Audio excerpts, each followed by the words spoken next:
तर फायनली आम्हाला मुलगी पसंत आहे. बाई फायनली आता माझं लग्न जमलं. येस. काय काही नाही. शेवटचा प्रश्न विचारतो आता. आता मला ह्या प्रश्नाचं चांगलं उत्तर द्यावं लागेल. तुझे स्वप्न काय आहेत? अरे सांग बाळा.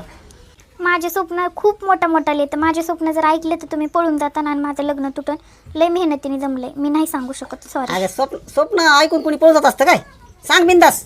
ह्यांना लय आवडली वाटतं मी. माझ्या लग्नानंतरचं स्वप्न आहे माझ्या होणाऱ्या नवऱ्यासोबत म्हणजेच तुमच्यासोबत अमेरिकेमधलं व्हाईट हाऊस विकत घ्यायचं, तिथं राहायचं आणि सकाळी सकाळी उठायचं आणि शेणाचा सडा टाकायचा दारासमोर, रांगोळी काढायची आणि तिथं समोर 2-3 शेळ्या 2-3 म्हशी अशा समोर बांधायच्या, त्यांना खायला चारा टाकायचा, त्यांचं शेण काढायचं.